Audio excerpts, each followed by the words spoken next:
Hello दोस्तों, स्वागत है आपका ग्लोरी स्टडी पॉइंट क्लासेस में। मैं शिवम शर्मा। दोस्तों, आज हम ईवीएस के ऐसे ज़बरदस्त क्वेश्चन लाए हैं जो आपके यूटेट एग्ज़ाम को क्लियर कराने में अपना इम्पोर्टेंट रोल प्ले करेंगे। यानी इन क्वेश्चनों को पढ़ने के बाद आपको यूटेट एग्ज़ाम के लिए ईवीएस के क्वेश्चन पढ़ने की ज़रूरत नहीं पड़ेगी। हमने इसी वीडियो के अंदर ईवीएस के 5 सेटों को इंक्लूड कर रखा है। इसमें आपके 140 क्वेश्चन रहेंगे, 140 क्वेश्चन रहेंगे, जिनको अगर आप ध्यान से देख लेंगे, उनके कंसेप्ट को समझ लेंगे, तो आपको यूटेट में ज़्यादा ईवीएस के क्वेश्चनों को पढ़ने की ज़रूरत नहीं पड़ेगी, क्योंकि ये क्वेश्चन इतने इंपॉर्टेंट हैं आपके लिए जो आपको यूटेट में बहुत ज़्यादा हेल्प करने वाले हैं। तो आइए वीडियो को स्टार्ट करते हैं। मैं शिवम शर्मा। दोस्तों, चैनल पे नए हैं तो चैनल को सब्सक्राइब कर लें, बेल आइकन को प्रेस कर लें, ताकि इसी तरीके की लेटेस्ट अपडेट आपको मिलती रहे और यूटेट के इंपॉर्टेंट क्वेश्चन आपको पता चलते रहें। दोस्तों, यूटेट का एग्ज़ाम आपका 24 तारीख को, आज आपके 22 मार्च हो गया, 24 मार्च को आपके यूटेट का एग्ज़ाम है। ठीक है, कल के वीडियो यानी 23 मार्च के वीडियो आपके लिए बहुत ही ज़्यादा ज़बरदस्त होने वाले हैं। हम कल ये कोशिश करेंगे कि जितने ज़बरदस्त क्वेश्चन आपके लिए, जो बिल्कुल ही आपको ये लगे कि इन क्वेश्चनों को हमने अभी तक पढ़ा नहीं है, वो क्वेश्चन आपके सामने पेश किए जाएंगे। कल का वीडियो आप कोई भी वीडियो ना छोड़ें। कल आपको एसएसटी का वीडियो, हिंदी का वीडियो और अदरवाइज़ जो टॉपिक मैथ का आपको पेडागोजी का पोर्शन में करवा चुका हूँ, मैथ के जो न्यूमेरिकल वगैरह थोड़े बहुत आपके पेपर के अकॉर्डिंग जो आएंगे, वो भी मैं 20-25 क्वेश्चन आपको कल मैथ का वीडियो भी आपको अपलोड करके दे दिया जाएगा। हिंदी का वीडियो आपको कल का 100% आपको दिन के टाइम पे आपको अपलोड करके दे दिया जाएगा। तो आप इवनिंग तक आपने उस सेट को अपना कंप्लीट कर लेंगे और इवनिंग के टाइम पे हम एसएसटी और मैथ के क्या करेंगे, क्वेश्चन अपलोड कर देंगे। ठीक है, तो उसको भी आप जरूर देख लीजिए। तो आइए वीडियो को स्टार्ट करते हैं। सबसे पहला क्वेश्चन आप देख रहे हैं ईवीएस का। सबसे पहला क्वेश्चन आपका ये रहेगा, ईवीएस को हिंदी में इन्वायरमेंटल साइंस बोलते हैं और हिंदी में आप इसे बोलेंगे पर्यावरण अध्ययन वाला जो आपका टॉपिक रहेगा। देखो, सबसे पहला क्वेश्चन आपके सामने है। वीडियो को जितना शेयर करेंगे उतना ज़्यादा अच्छा रहेगा। सभी दोस्तों को वीडियो पहुंचाएं, ठीक है, ताकि उनको बेनिफिट मिल सके। बालकों के विकास में मुख्य दायित्व किसका है? यानी पहला ऑप्शन आप देख रहे हैं, लिखा है पिता का, दूसरा लिखा है माता का, और फिर भाई का, और फिर नौकर का। तो ये बात आप सभी जानते हैं, बालकों के विकास में मुख्य दायित्व किसका होता है? माता का होता है। माता ही क्या करती है? बच्चों का पालन पोषण करती है। ठीक है, उसके बाद आप आ जाएंगे आगे। मनुष्य एक सामाजिक प्राणी है, ये किसका कथन है? देखो, बहुत ही ज़बरदस्त, बहुत ही ज़्यादा इंपॉर्टेंट क्वेश्चन। इस क्वेश्चन को तो आप बिल्कुल भी दिमाग में अपने बैठा लीजिए कि मनुष्य एक सामाजिक प्राणी है, या आप कुछ भी इसमें लिखा आ सकता है, कुछ भी थोड़ा 1-2 वर्ड आगे पीछे कर सकता है ये। तो आप इसमें समझेंगे मनुष्य एक सामाजिक प्राणी है, ये कथन किसका है? तो इसमें कुछ भी आप ना सोचे समझे, सीधे अरस्तु पे क्या कर दें, टिक कर दें। अरस्तु जो है इनका राइट आंसर रहेगा। ठीक है, बालक की प्रथम पाठशाला कौन सी होती है? तो देखो, ये सभी को पता है, बालक की प्रथम पाठशाला कौन सी होती है? परिवार। यानी बच्चा जो होता है सबसे पहले कहाँ से सीखता है? परिवार से ही सीखता है, क्योंकि सबसे पहले वो अपने परिवार में ही रहता है, उसके बाद ही बाहर के माहौल को सीखता है। ठीक है, आगे देखेंगे। 2-2 क्वेश्चनों को एक साथ लेंगे हम। 30 मिनट के अंदर आपको ये 140 क्वेश्चन कराने का हमारा टारगेट है। 2-4 मिनट अगर ऊपर नीचे हो जाए तो उसको इग्नोर कर दें कि 2-3 मिनट हमारे ऊपर हो गए। पर वीडियो इतना ज़बरदस्त है कि अगर ये क्वेश्चन आप कंप्लीट कर लेंगे तो आपको यूटेट में ईवीएस के कोई क्वेश्चन छोड़ने का तो आपको मतलब ही नहीं रहेगा। आप सारे के सारे क्वेश्चन अपने जजमेंट से ही क्या कर देंगे, टिक कर देंगे। तो आइए देखते हैं अगला क्वेश्चन हमारा 4th वाला क्या कहता है। कह रहा है परिवार समाजीकरण की संस्था है। कौन सी संस्था है? परिवार पर समाजीकरण की कौन सी संस्था है? प्रथम संस्था है। ठीक है, पहली संस्था है। उसके बाद देखें, घर के गुण ही नागरिकों के सर्वश्रेष्ठ गुण बन जाते हैं। यानी कह रहा है घर के जो गुण होंगे वही उस नागरिक के क्या होंगे? सर्वश्रेष्ठ गुण बन जाएंगे। ये कथन किसने कहा था? तो ये कथन आपका E.M. वाइट ने कहा था। ठीक है, उसके बाद आगे चलते हैं 6 क्वेश्चन की तरफ। जबरदस्त क्वेश्चन आपके लिए। परिवार शिक्षा का मुख्य साधन है। परिवार शिक्षा का मुख्य साधन है क्योंकि, यानी ये कह रहा है शिक्षा का मुख्य साधन हमारा क्या है? परिवार है। ऐसा क्यों होता है आपको ये बताना है। तो देखेंगे 6 वाले कौन सा आंसर सही रहेगा। यहाँ पे लिखा है बालक परिवार में ही जन्म लेता है। ठीक है, उसके बाद आगे अगला वाला देखेंगे, बालक का पालन पोषण परिवार में ही होता है। ठीक है, बालक के व्यक्तित्व के विकास की नींव परिवार में ही पड़ती है। मेरे को ये आंसर सबसे राइट लग रहा है। ऊपर वाले भी अकॉर्डिंग टू ठीक है, बट ये वाला सी वाला आंसर आपका बिल्कुल ज़बरदस्त आंसर है, क्योंकि कह रहा है बालक का जो व्यक्तित्व होता है उसका विकास, उसकी नींव कहाँ से रखी जाती है? परिवार से ही रखी जाती है। ये बात बिल्कुल राइट है, सी वाला आपका आंसर बिल्कुल राइट रहेगा। डी वाला देख लेते हैं, बालक परिवार में ही सभी सदस्यों के साथ रहता हो, तो जब परिवार है तो भाई परिवार के सदस्यों के साथ ही बालक रहेगा, इसमें कोई बहुत बड़ी बात नहीं है। बट सी वाला क्वेश्चन आंसर जो है आपका बिल्कुल सटीक आंसर है, ज़बरदस्त आंसर है। बालक के व्यक्तित्व के जो विकास की नींव होती है वो कहाँ से पड़ती है, परिवार से ही पड़ती है। देखो यहाँ पे अगला क्वेश्चन, हम 3 क्वेश्चनों को एक साथ ले रहे हैं, 7th 8th और 9th। मानव जीवन की प्रथम इकाई है, देखो मानव जीवन की जो प्रथम इकाई है वो आपका क्या है, परिवार है। बिल्कुल जबरदस्त। देखो क्वेश्चनों के आंसर बिल्कुल आपको ऐसा लग रहा होगा कि सबके आंसर एक जैसे हैं, पर क्वेश्चन को आप देखिए, जितने भी प्रश्न हम सामने ला रहे हैं सब प्रश्न आपको डिफरेंट मिल रहे होंगे, ठीक है। मतलब चाहे आप किसी भी तरीके से घुमाएं, आंसर उनका एक ही आ रहा होगा, पर क्वेश्चन की लैंग्वेज आपको हर क्वेश्चन में अलग मिल रही है, ठीक है। आगे देखेंगे फैमलस किस भाषा का शब्द है, यानी फैमलस जो है आपका किस भाषा का शब्द है, तो ये आपकी कौन सी लैटिन भाषा है, कौन सी भाषा है, लैटिन भाषा का ये शब्द है। उसके बाद आगे देखेंगे 9th वाले और 10th वाले क्वेश्चन का आंसर हम देखते हैं। परिवार का कार्य है, देखो परिवार का क्या कार्य होता है, आप ध्यान से देखेंगे, संतानोत्पत्ति, ये भी बिल्कुल ठीक है। जाति की निरंतरता, ये भी बिल्कुल ठीक है। यौन इच्छाओं की पूर्ति, ये भी बिल्कुल सही है। यानी परिवार के सभी कार्य होंगे, तो ऑप्शन नंबर कौन सा आपका डी वाला क्या हो जाएगा, राइट हो जाएगा। 9th वाले का डी वाला आपका आंसर बिल्कुल राइट है। भारतीय परिवार की विशेषता, भारतीय परिवार का जो भारतीय जो परिवार होता है उसकी क्या विशेषता है, ये आप बताएंगे 10th वाले का। 10th वाले में देखिए जितने भी भारतीय परिवार होते हैं वो क्या होते हैं, संयुक्त परिवार होते हैं। ये वाला आपका आंसर क्या हो जाएगा, राइट हो जाएगा। पारिवारिक वातावरण का प्रभाव पड़ता है, पारिवारिक वातावरण का प्रभाव जो है इसमें कह रहा है पड़ता है किसी मानसिक विकास पर, चारित्रिक विकास पर और संवेगों के विकास पर, या उपरोक्त सभी। तो देखो ये तीनों सब इसके अंदर इंक्लूड होते हैं, यानी तीनों के तीनों आ जाएंगे, तो ऑप्शन नंबर डी आपका क्या हो जाएगा, राइट हो जाएगा। संयुक्त परिवार के सदस्य होते हैं, देखो एक संयुक्त परिवार में कौन कौन से सदस्य आपके मौजूद रहेंगे, तो देखोगे आप यहाँ पे माता पिता व उनके बच्चे, ये नहीं होगा। केवल एक पीढ़ी, ये बिल्कुल गलत बात है। बहुत अधिक सदस्य, ये भी कुछ गलत बात है। 2 से अधिक पीढ़ियों के सदस्य, ये बिल्कुल राइट है। 2 से अधिक पीढ़ियों के सदस्य जो होते हैं वो आपका क्या होते हैं, एक संयुक्त परिवार के अंदर रहेंगे। एग्जाम्पल फॉर दे देता हूँ, जैसे मान लीजिए आपके माता पिता हैं, उनके जो माता पिता होंगे और उनके भी हो सकता है कि किसी के उनके भी माता पिता हो, तो आप पीढ़ी गिनेंगे तो आपके परदादा, परदादा के बाद दादा, दादा के बाद आपके मम्मी पापा और उनके बाद आप हो, तो ठीक है। इस तरीके से ये पीढ़ी चलते हुए आ रही है। तो आप क्या कह सकते हैं, एक परिवार के अंदर 2 पीढ़ी या उससे अधिक पीढ़ियां क्या हो सकती हैं, रह सकती हैं, उसके सदस्य हो सकते हैं, ठीक है। नगरों में संयुक्त परिवार का हो रहा है, देखो ये लिखा है नगरों में जो संयुक्त परिवार रहते हैं उनका हो रहा है। हो रहा से पहले कौन सा वर्ड आएगा, इस वर्ड को आपने डालना है। तो यहाँ पे लिखेंगे विघटन। विघटन का मतलब होता है टूटना, ठीक है। वो क्या हो रहे हैं, परिवार, नगरों में जो संयुक्त परिवार है वो टूट रहे हैं, ठीक है, यानी बिखर रहे हैं जिसे आप कहोगे। देखो लिखा है द्वेष एवं कलह किस में अधिक होता है, यानी द्वेष मतलब किसी से घृणा करना कह सकते हो, या किसी को गंदी नीयत भी कह सकते हो। द्वेष यानी लड़ाई की भावना भी कह सकते हैं, उस भावना से देखना है। कलह किस में अधिक होता है, कलह मतलब एक प्रकार से जैसे कलेश है आप कह सकते हैं, अपने संबंध में मतलब हल्ला गुल्ला करना, या कुछ आप अपने हिसाब से ही इस वर्ड का मीनिंग निकाल लें, ठीक है। जिनकी हिंदी ज़्यादा अच्छी होगी वो इस वर्ड को ज़्यादा अच्छे से समझ जाएंगे, ठीक है। द्वेष एवं कलह किस में अधिक होता है, देखोगे इसका आंसर 14 वाले का रहेगा, संयुक्त परिवार में। यहाँ पे जहाँ पे संयुक्त परिवार होता है वहाँ पे कलह कलह जिसे बोलते हैं ना, वो वर्ड ज़्यादा यूज़ होता है। तो ये उसी टाइप का ही इसका मीनिंग है, द्वेष एवं कलह किस में अधिक होता है, तो संयुक्त परिवार में ये चीज़ आपको देखने को ज़्यादा मिलेगी। एकाकी परिवार में होते हैं, देखो एकाकी परिवार का मतलब एक ही परिवार में होते हैं। देखो कौन कौन होंगे एकाकी परिवार में, आप देखेंगे। देखो माता पिता वो तो होते ही होते हैं, ये कोई आंसर नहीं है, ये राइट नहीं होगा।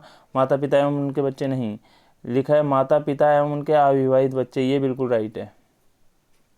सी वाला क्या हो जाएगा, राइट है बिल्कुल। क्या पता बच्चे बोल रहा है, बच्चे क्या पता विवाहित बच्चे भी हों, ठीक है। बट जो रियल कंडीशन होती है एक परिवार के अंदर कौन होते हैं, जैसे किसी का परिवार आप देखेंगे तो उसमें क्या होगा, उसके माता पिता हैं, उनके अविवाहित बच्चों को ही एक क्या कहा जाएगा, जैसे यहाँ लिखा हुआ है एकाकी परिवार कहेगा, यानी एक ही परिवार के सदस्य जिनको आप बोल सकते हैं, उसमें दूसरे परिवार का कोई सदस्य इंक्लूड ना हो। गृह शिक्षा का मुख्य सिद्धांत, देखो गृह शिक्षा का मुख्य सिद्धांत जो आपका है वो क्या होगा, उसका आप आंसर देखेंगे पूर्ण स्वतंत्रता, ठीक है, पूर्ण स्वतंत्रता इसका आंसर होगा। गृह शिक्षा की विधि है, गृह शिक्षा की विधि कौन सी है, देखेंगे आप इसका आंसर। गृह शिक्षा की जो विधि है, खेल विधि बिल्कुल राइट है, कहानी विधि, ये सभी इसकी विधियां हैं, तो उपरोक्त सभी आपका इसका आंसर हो जाएगा। परिवार विविध कार्यों वाली संस्था है, परिवार क्या है, विविध कार्यों वाली संस्था है। ये विचार किसने दिया था, 18 वाले का आंसर आप देखेंगे इलियट एवं मेरिल का है। ये किसका है, इलियट एवं मेरिल का है ये, ठीक है। गृह शिक्षा के उद्देश्य क्या होते हैं, देखो गृह शिक्षा का उद्देश्य क्या होगा सॉरी, गृह शिक्षा का उद्देश्य क्या होता है, शारीरिक विकास, बिल्कुल राइट है। मानसिक का तो हो गई, और सामाजिक, तीनों ही क्या हो जाएगा, जब 2 राइट हो, तीसरा मैंने आपको पहले ही बता रखा है, अपने आप राइट हो जाएगा। देखो लिखा है सामान्य रूप से समान रूप से परिवार में होते हैं कौन, एक स्त्री पुरुष, ये गलत होगा। एक पुरुष है उसके बच्चे, गलत है। एक स्त्री है उसके बच्चे, ये क्वेश्चन देखते हैं 20 वाले का, आप देखेंगे कौन सा ठीक रहेगा। ये वाला एक स्त्री है उसके बच्चे, ये भी कभी भी सही नहीं होगा। एक पुरुष हो सकता है, एक स्त्री हो सकती है और उसके बच्चे, बिल्कुल राइट है। डी वाला आपका क्या होगा, राइट होगा। ठीक है, आगे चलते हैं। देखिए हमने ज़बरदस्त तरीके से 20 क्वेश्चनों को कंप्लीट कर लिया। अभी हमारे 120 क्वेश्चन और हैं, इसके अंदर 140 क्वेश्चन की ये वीडियो रहेगी। ऐसी ज़बरदस्त वीडियो है कि आपके यूटेट में ईवीएस के कोई भी क्वेश्चन छूटेंगे नहीं। परिवार शिक्षा का अभिकरण है, यानी परिवार शिक्षा का क्या है, अभिकरण है। कौन सा, अनौपचारिक अभिकरण है। ठीक है, समाज का निर्माता कौन होता है, देखो समाज का निर्माता कौन होगा, व्यक्ति जो है समाज का क्या होता है, निर्माता होता है। आगे आप देखेंगे प्लेवे शब्द का सर्वोत्तम प्रयोग किसने किया, प्लेवे शब्द का जो सर्वोत्तम प्रयोग किया था वो किसने, कार्लवेल कुक ने किया था, कार्लवेल कुक ने किया था। ठीक है, उसके बाद आगे देखेंगे जबरदस्त तरीके से, खेल बालक की किस प्रवृत्ति का प्रतीक है। जो खेल होता है वो बालक की कौन सी प्रवृत्ति को दिखाता है, सक्रियात्मक प्रवृत्ति यानी सक्रियता प्रवृत्ति को वो दिखाएगा। खेल आनंददायक, स्फूर्तिदायक और सृजनात्मक क्रिया है, यह कथन किसका है। देखो 25 का जबरदस्त आंसर रॉस का आंसर ये है, ये रॉस का है ये कथन। ठीक है,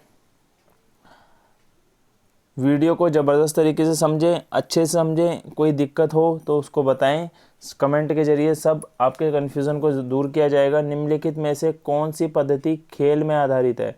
हाँ, एक चीज़ मैं आपको और बता देता हूँ, मैं आपको अपने टेलीग्राम का लिंक इस वीडियो के अंदर दे दूँगा। कई बच्चों ने मुझे कमेंट में बोला है सर आप टेलीग्राम पे, तो हाँ मैं टेलीग्राम पे हूँ, तो आपको मैं उसका लिंक प्रोवाइड करवा दूँगा इस वीडियो के अंदर, तो आप टेलीग्राम पे भी मेरे साथ ज्वाइन हो जाए। ठीक है, तो आपको उस पर भी कोई अगर आपके डाउट्स होंगे तो मैं आपको उस पर भी आपको भेज दूंगा उसके सॉल्यूशन। ठीक है, 26 वाले का आप देखेंगे, 26 वाले का जो आपका आंसर रहेगा वो कौन सा रहेगा, उपरोक्त सभी।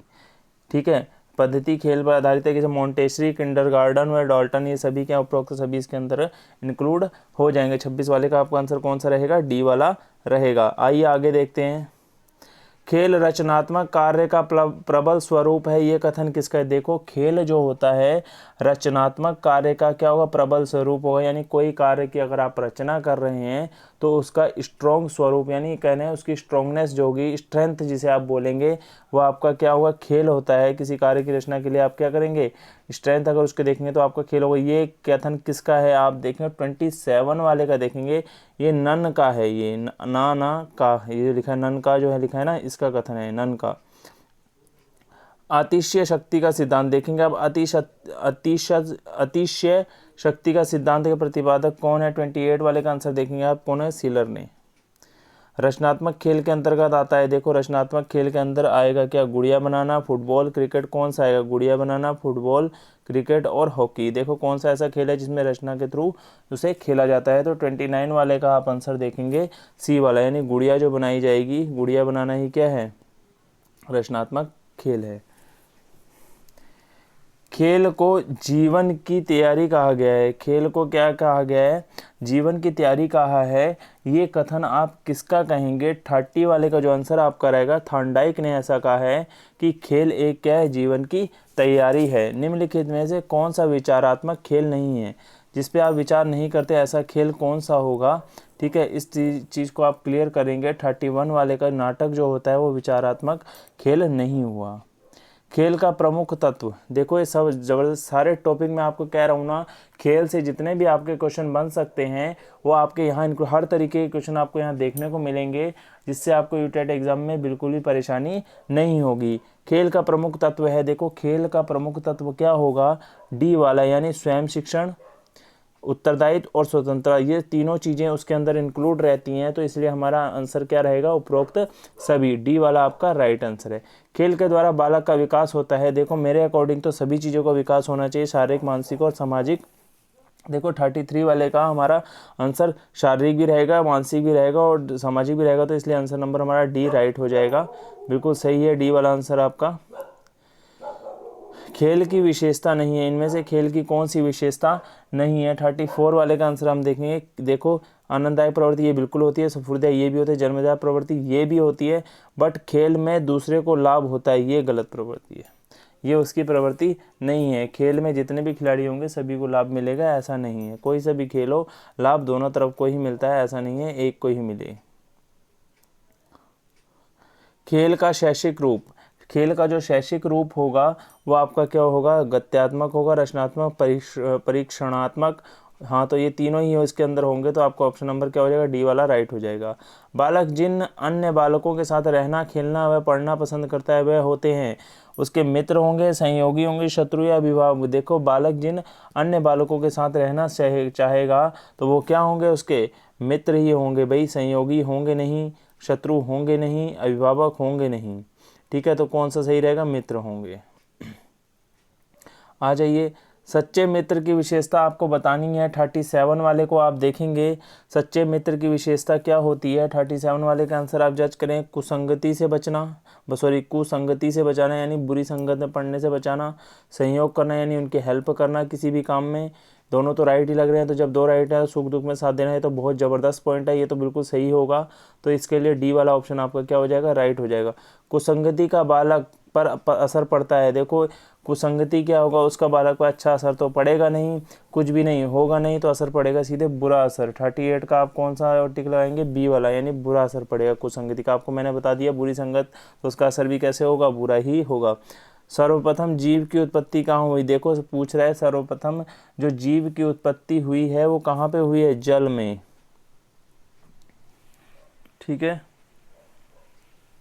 उसके बाद अगला क्वेश्चन देखेंगे, एक कोशिकीय प्राणी कौन सा है, ये सभी आप लोग जानते होंगे, जो आपका अमीबा होता है वो हमारा क्या होगा, एक कोशिकीय प्राणी होता है, तो इसका आंसर आप समझ गए होंगे।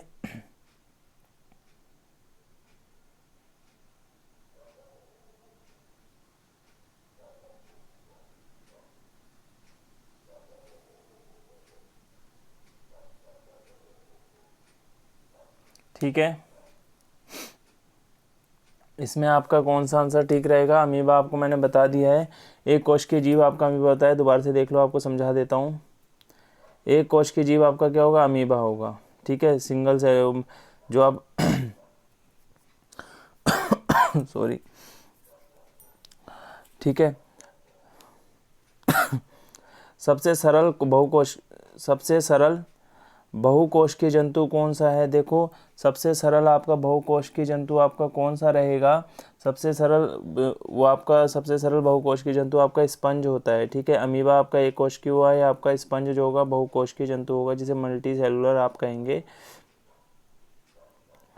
निम्नलिखित में से कौन बहुकोशिकीय है, निम्नलिखित में से कौन बहुकोशिकीय है, 42 वाले का आंसर आप देखेंगे, 42 वाले का आंसर आपका क्या रहेगा, देखो मछली भी वही बहुकोशिकीय होती है, हाथी भी होता है, चींटी भी होती है, तो उपरोक्त सभी आपका राइट हो जाएगा। देखो यहाँ पे बहुकोशिकीय बोला है, जंतु बीच में इंक्लूड नहीं किया है, क्योंकि इससे ऊपर वाले क्वेश्चन में भी मछली इंक्लूड था, चमगादड़ मछली स्पंज था, तो देखो सरल बहुकोशिकीय जंतु पूछा था तो हमने स्पंज को ले लिया था, बट अगर निम्नलिखित में से कौन बहुकोशिकीय की बात करेंगे तो आप हाथी, चींटी, मछली सभी को ले लेंगे, तो आपका आंसर उपरोक्त सभी रहेगा, अगर ऐसी कंडीशन आपके सामने अप्लाई होती है। अगर इनमें से कोई दो ऑप्शन गायब हो जाते हैं तो आप मछली पे टिक कर सकते हैं, अगर हाथी ये होता है और अदर दूसरे ऑप्शन होते हैं तो आप हाथी पे टिक करेंगे, या चींटी होगी तो चींटी पे टिक करेंगे, हाथी और अगर आपको मछली नहीं दी होंगी तो। स्थल प्राणी किसे कहते हैं? देखो स्थल का मतलब क्या हो गया? पृथ्वी पे रहने वाले, ठीक है।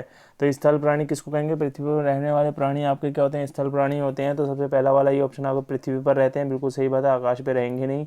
स्थल का मतलब ही थल होता है, जमीन की बात कर रहा है, जल में होने से रहे, हवा में तो उड़ेंगे है नहीं वो। मछली का आवास होता है कहाँ पे? देखो मछली कहाँ रहती है? जमीन में, हवा में, जल में। तो आपका आंसर क्या होगा? ए वाला इसका आंसर हो जाएगा 44 वाले का ए, जल में रहती है मछली, ठीक है। इसमें उपरोक्त सभी नहीं मारेंगे कहीं जल्दबाजी के चक्कर, सॉरी अब ज़बरदस्त क्वेश्चन आपके आ चुके हैं, देखें ध्यान से इनको और आंसर इनका जज करें और फटाफट बताएं। फटाफट वीडियो को हम कंप्लीट कर देंगे आधे घंटे के अंदर अंदर। हमने 140 क्वेश्चन उड़ाने हैं बिल्कुल रॉकेट की स्पीड से। देखो 45 वाले का जल और ज़मीन दोनों पर रहने वाले जंतु कहलाते हैं। देखो जल और ज़मीन पे रहने वाले जंतु हमारे क्या कहेंगे? उभयचर। जलचर जो होता है जल में रहने वाला, नभचर मतलब आकाश में रहने वाला, मरुस्थलीय मतलब रेत वगैरह में रहने वाला, उभयचर वाला आपका क्या हो जाएगा? बिल्कुल सही हो जाएगा। कौन सा उड़ने वाला पक्षी है? देखो उड़ने वाला पक्षी कौन सा होता है? देखो बतख चोचा कौन सा उड़ने वाला पक्षी है? 46 वाले का आंसर आप देखेंगे लिखा है बतख चोचा। शुतुरमुर्ग, मेरे अकॉर्डिंग शुतुरमुर्ग बिल्कुल राइट, शुतुरमुर्ग ही होगा। कबूतर तो वैसे ही उड़ने वाला है पक्षी होता है, कौवा भी है ही, पर शुतुरमुर्ग जो है उड़ने वाला पक्षी है।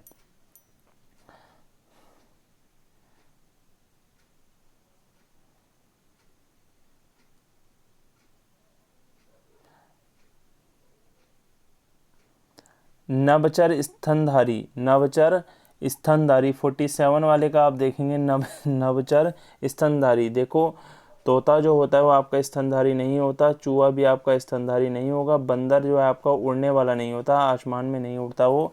तो आपका इनमें कौन सा राइट होगा? चमगादड़ जो आपका बिल्कुल राइट हो जाएगा। पक्षियों की विशेषता, पक्षियों की विशेषता है, ठीक है। पक्षियों की थोड़ा सा एक मैं आपको क्वेश्चन थोड़ा पीछे बैक करके बता देता हूँ। मुझे यहाँ इस 46 वाले में थोड़ा सा कन्फ्यूज़न लग रहा है। कौन सा उड़ने वाला पक्षी? पक्षी की जगह मेरे ख्याल जीव आना चाहिए मेरे अकॉर्डिंग, ठीक है, जीव आना चाहिए। शुतुरमुर्ग जो है आपका पक्षी ज़मीन पे ही भागता है और उड़ता भी है, दोनों है ये शुतुरमुर्ग।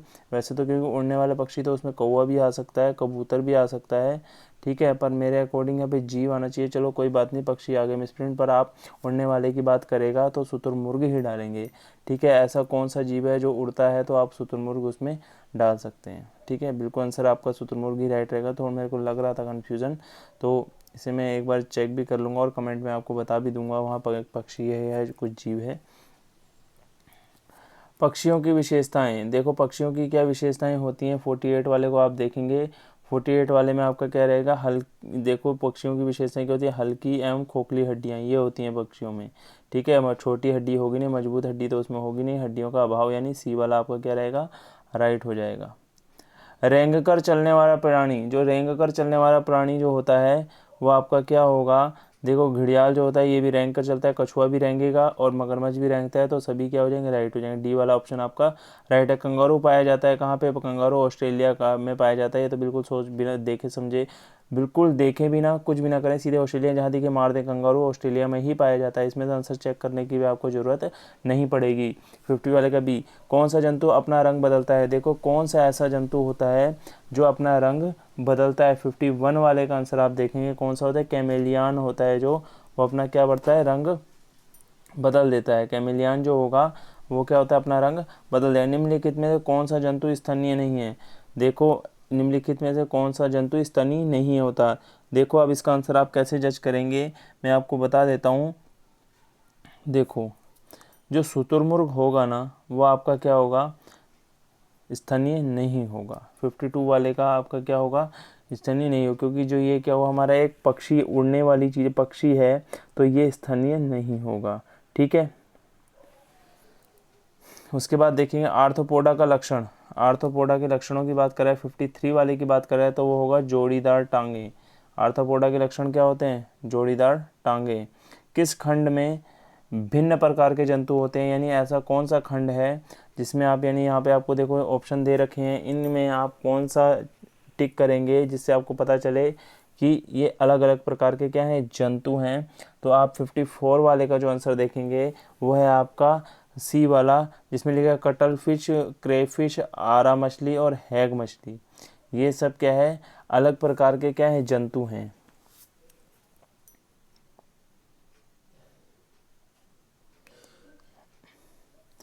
केंद्रक विहीन लाल रुधिराणु किसमें होते हैं? केंद्रक विहीन लाल रुधिराणु किसमें होते हैं? तो देखो केंद्रक विहीन, जिसमें कोई केंद्रक नहीं होता, उनका विहीन लाल रुधिराणु, सॉरी आँख में कुछ लग गया, थोड़ा रुका। केंद्रक विहीन लाल रुधिराणु किसमें होते हैं? तो आप देखेंगे 55 वाले का आंसर जो आपका रहेगा वो आपका रहेगा सी वाले, स्तनी जो होते हैं उनमें क्या होते हैं? केंद्रक विहीन लाल रुधिराणु किस पाए जाते हैं। वास्तविक मछली को आप क्या बोलेंगे? आपकी वास्तविक मछली है कौन सी है? सितारा मछली, कटहल मछली, रजत मछली, और ए वाला आपका दे रखा है विद्युत मछली। 56 वाले का जो आपका आंसर रहेगा वो आपका रहेगा विद्युत मछली। ठीक है, विद्युत मछली जो होती है आपकी वास्तविक मछली है। रेगिस्तान का जहाज कहाँ जाता है? कहा जाता है रेगिस्तान का जहाज, तो ये तो हर किसी को पता होगा, ऊँट को कहा जाता है रेगिस्तान का जहाज। जोंक का भोजन क्या होता है? रक्त होगा, पौधे होंगे, सड़े गले पदार्थ व मिट्टी। 58 वाले का जो आप टिक करेंगे वो आपका रहेगा रक्त, क्योंकि देखो इंसान को या किसी चीज़ को, जानवर को वगैरह को अगर जोंक चिपक जाती है तो उसका खून चूसने का वो काम करती है, तो उसका भोजन क्या होता है? खून होता है। दिन में सक्रिय रहने वाले जंतु कहलाते हैं। दिन में सक्रिय रहने वाले जंतु जो होंगे हमारे क्या होंगे? दिनचर होंगे। रात को रहने वाले रात्रिचर होंगे। ठीक है, पानी में रहने वाले और जल में रहने वाले, सॉरी पानी और धरती पर रहने वाले या वो स्थल में रहने वाले आपके क्या होंगे? उभयचर होते हैं। पानी और जल एक ही होता है, वो बाई मिस्टेक निकल गया मुँह से। किस जंतु के पैर में तैरने के लिए झिल्लियाँ होती हैं? किस जंतु के पैर में तैरने के लिए क्या होती हैं? झिल्लियाँ होती हैं। तो वो आपका कौन सा होगा? मेंढक होगा। कौन सा जीव किसानों का मित्र कहलाता है? कुछ मत सोचो, कुछ मत देखो। दीमक लकड़ी खा जाता है, नुकसान पहुंचाएगा। बिल्ली भी नहीं होती, कुत्ता तो होगा नहीं, क्या होगा? केंचुआ। केंचुआ जो होता है किसान मित्र होता है। 61 का 1 वाला ए वाला आंसर आपका रहेगा। कुछ सोचे समझे नहीं, सीधे टिक मारे। रेशम किससे बनता है? तो ध्यान से देखें, रेशम किससे बनता है? ध्यान से देखें, इसका आंसर क्या रहेगा? लार्वा की लार ग्रंथियों से। लार्वा का जो लार ग्रंथि होती है उससे आपका रेशम बनाया जाता है। कौन सा मच्छर मलेरिया फैलाता है? देखो कौन सा ऐसा मच्छर है, देखो ये क्वेश्चन इतने ज़बरदस्त आ चुके हैं कि अब आप इनमें से कोई भी क्वेश्चन को मिस ना करें, हर एक क्वेश्चन को अच्छे से समझें। कौन सा मच्छर मलेरिया फैलाता है? तो वो मादा एनाफ्लीज होती है जो आपका क्या फैलाएगी? मलेरिया फैलाएगी। मादा एनाफ्लीज जो होती है आपकी मलेरिया फैलाने का काम करती है। मनुष्य में पाए जाने वाला अंतर परजीवी कौन सा है? 64 वाले का आप आंसर देखेंगे वो होगा एस्केरिस। एस्केरिस जो है वो क्या होता है? अंतः परजीवी होता है। किसके अंदर? मनुष्य के अंदर पाए जाने वाला। वर्गीकरण की मूल इकाई, देखो वर्गीकरण की जो मूल इकाई होती है 65 वाले में, तो आप बोलेंगे जाति। जलीय पौधा नहीं है, जलीय पौधा नहीं है, कौन सा नहीं है? देखो जलीय पौधा आपका कौन सा नहीं होगा? सरसों आपका क्या है? जलीय पौधा नहीं है। संसार का सबसे बड़ा पुष्प कौन सा है? देखो संसार का सबसे बड़ा पुष्प कौन सा है? तो इसका आंसर आपका 67 वाले का आप करेगा सी वाला, रेफ्लेशिया जो है संसार का सबसे बड़ा पुष्प है। समुद्र के किनारे उगने वाला वृक्ष होते हैं। समुद्र के किनारे उगने वाले वृक्ष हमारे होते हैं लवणोद्भिद होंगे, यानी जिनमें नमक की मात्रा पाई जाएगी।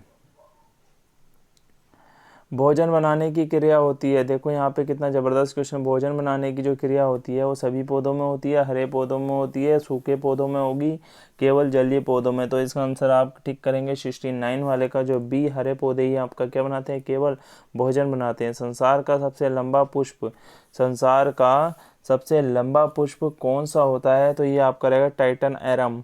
टाइटन एरम जो है आपका क्या रहेगा? सबसे बड़ा पुष्प होता है, लंबा पुष्प होता है। साइकस होता है, साइकस क्या होगा? 71 वाले का आंसर आप देखेंगे, 71 वाले का आंसर आपका रहेगा अनावृत बीजी। अनावृत बीजी जो रहेगा इसका आंसर रहेगा, साइकस क्या होगा? अनावृत बीजी रहेगा, अनावृत बीजी।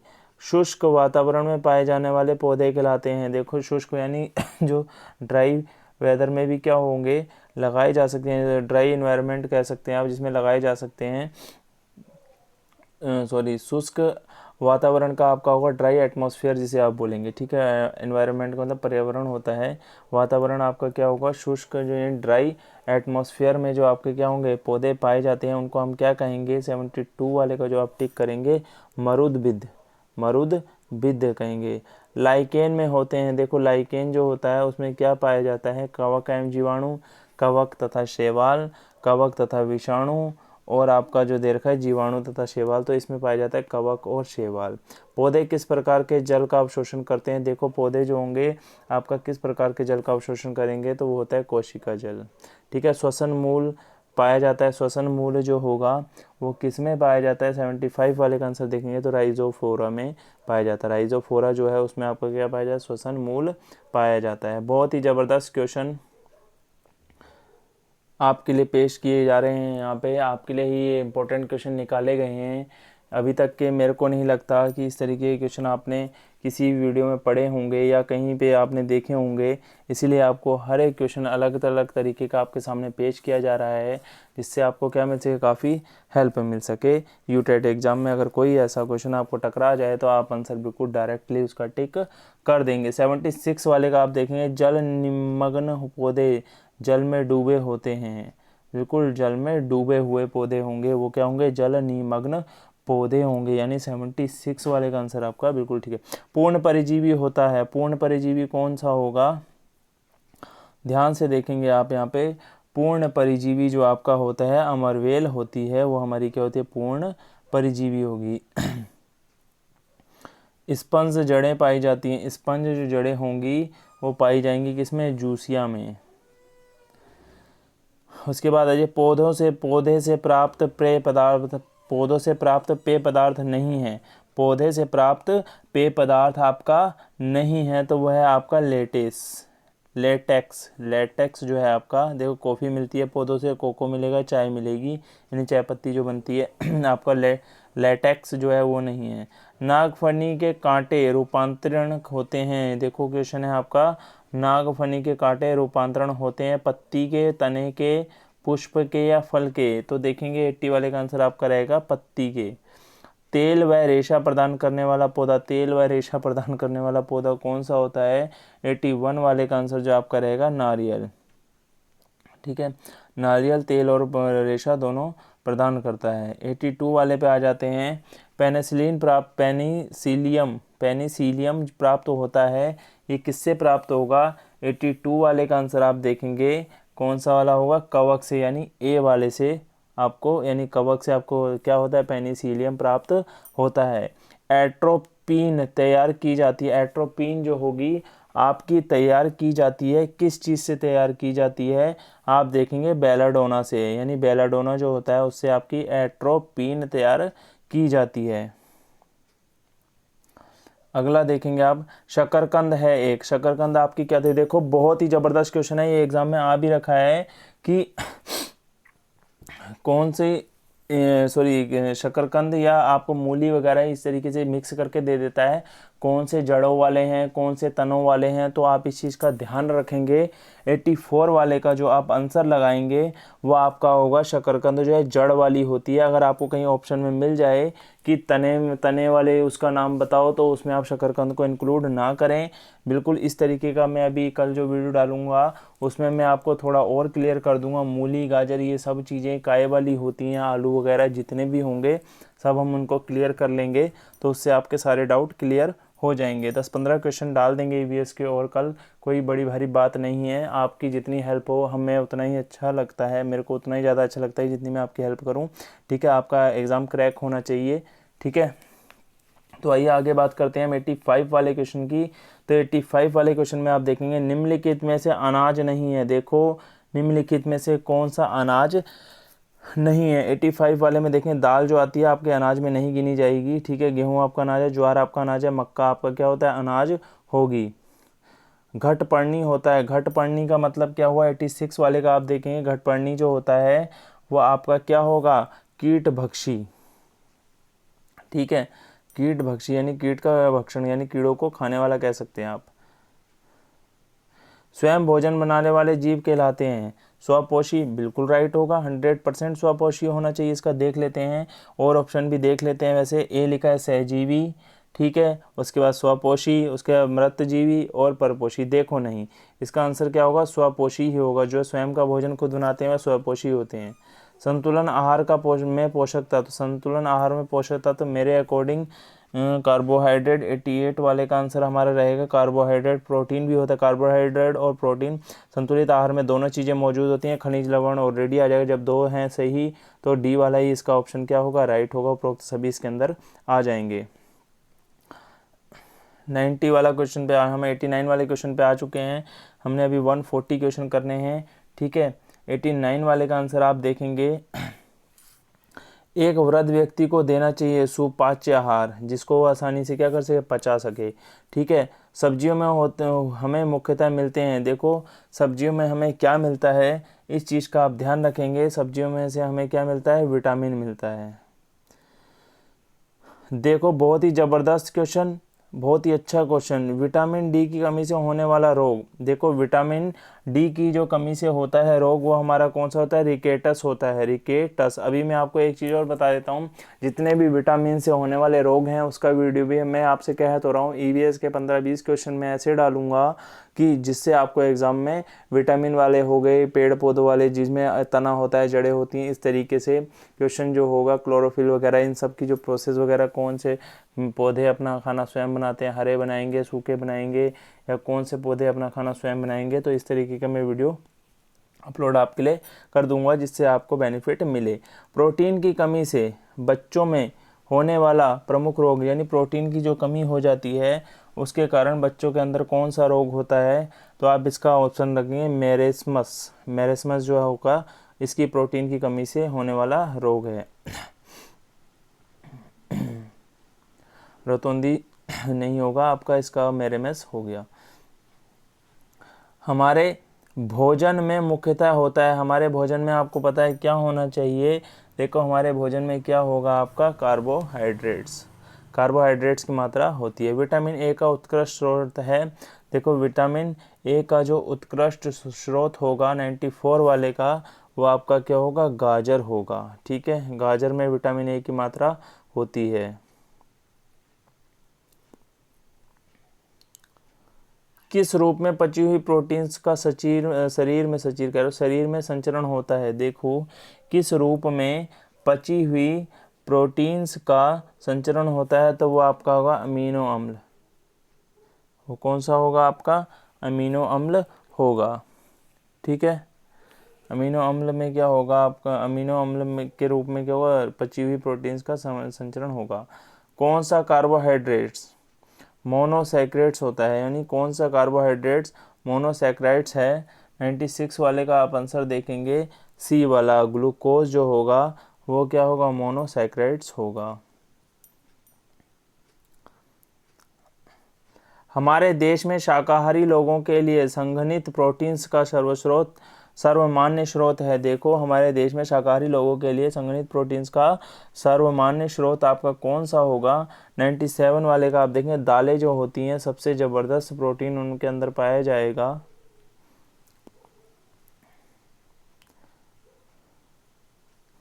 मंड होती है, मंड क्या होगी, देखेंगे आप 98 वाले का जो मंड होगा वो आपका क्या होता है, कार्बोहाइड्रेट्स, ठीक है। मंड एक तरीके से आप कह सकते हैं रोटी जो होता है उसको आप क्या कहते हैं, मंड ही कहेंगे। विटामिन बी वन यानी थायमीन की कमी से होने वाला रोग, जो विटामिन बी की कमी से कौन सा रोग होता है, इस चीज़ को आप देखेंगे। विटामिन बी की कमी से आपका होगा बेरी रोग होगा।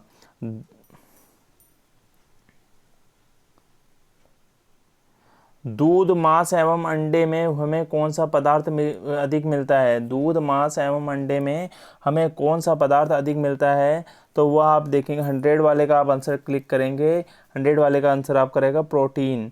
दूध में कौन सा प्रोटीन पाया जाता है, तो देखेंगे दूध के अंदर आपका कौन सा प्रोटीन होगा, देखेंगे आपका होगा केसिन। केसिन प्रोटीन आपका किस में पाया जाता है, दूध के अंदर पाया जाता है। 102 वाले को देखेंगे, यदि किसी व्यक्ति के मसूड़े में खून बहता है, यानी किसी व्यक्ति के मसूड़े में खून बहता है तो उसे अपनी दैनिक खुराक में क्या लेना चाहिए, देखो अगर किसी के व्यक्ति के मसूड़े से खून आ रहा है तो उसे अपने दैनिक उसमें खान पान में कौन सी चीज़ लेनी चाहिए, नींबू लेना चाहिए। हमारे रक्त में उपस्थित सामान्य शर्करा होती है, कौन सा होता है हमारे शरीर में, कौन सा शर्करा पाई जाती है, तो 103 का आप देखेंगे आंसर नंबर ग्लूकोज यानी डी वाला।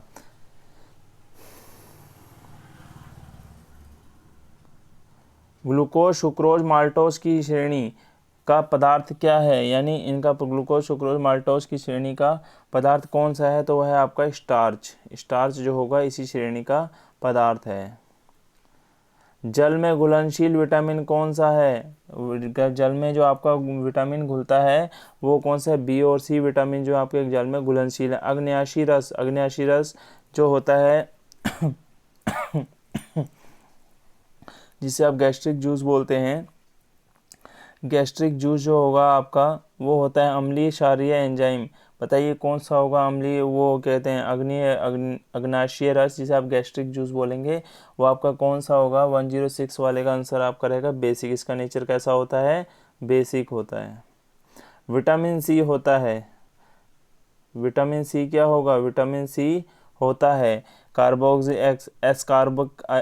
एस्कार्बिक अम्ल और निकोटिनिक अम्ल, फोलिक अम्ल और सिट्रिक अम्ल। विटामिन सी होता है आपका क्या होगा, 107 वाले का आंसर आप लगाएंगे एस्कॉर्बिक अम्ल। घाव को भरने में कौन सा विटामिन सहायक होता है, तो आप बताएंगे 108 का आंसर कौन सा विटामिन, विटामिन सी जो होगा घाव को भरने में बहुत अपनी भूमिका निभाता है।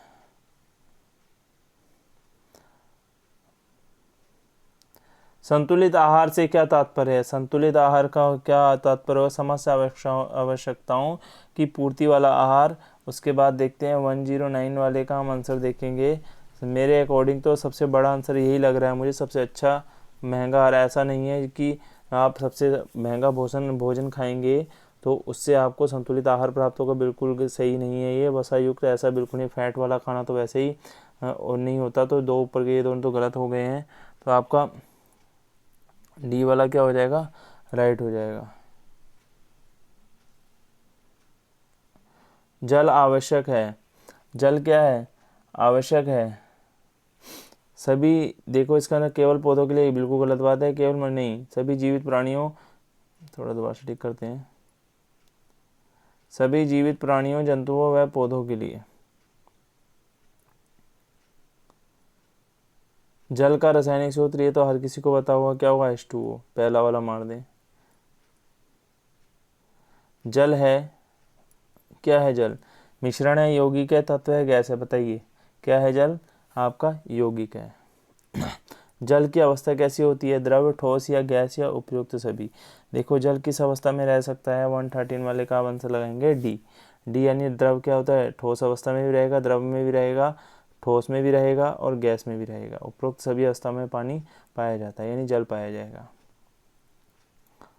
पृथ्वी के कितने भाग में आपका जल से आच्छादित, यानी पृथ्वी का कितना भाग आपका जल से ढका हुआ है, तो आप इसका आंसर टिक करेंगे 114 वाले का ए वाला, यानी 3/4 भाग जो है आपका किससे ढका हुआ है, जल से। जल का गैसीय रूप कहलाता है, देखो जल का जो गैसीय रूप होगा वो आपका कौन सा कहलाएगा, 115 वाले का आंसर होगा जलवाष्प, जिसे आप इवेपोरेट बोलते हैं, इवेपोरेशन या वेपरेशन बोलते हैं।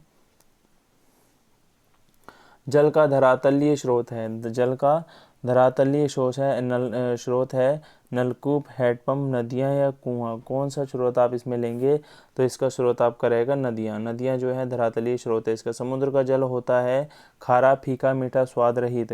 देखो समुद्र का जो जल होगा आपका कैसा होता है, खारा, यानी जिसे नमकीन बोलेंगे आप।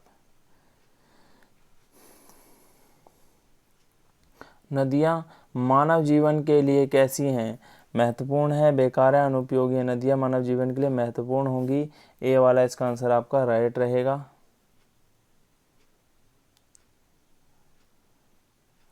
प्रकृति में जल का पुनः चक्रण होता है, प्रकृति में जल का क्या होगा, पुनः चक्रण होगा, ए वाला वर्षा द्वारा।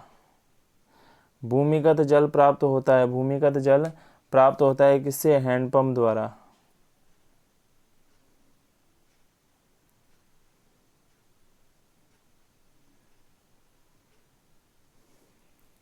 121 वाले का आंसर देखेंगे आप,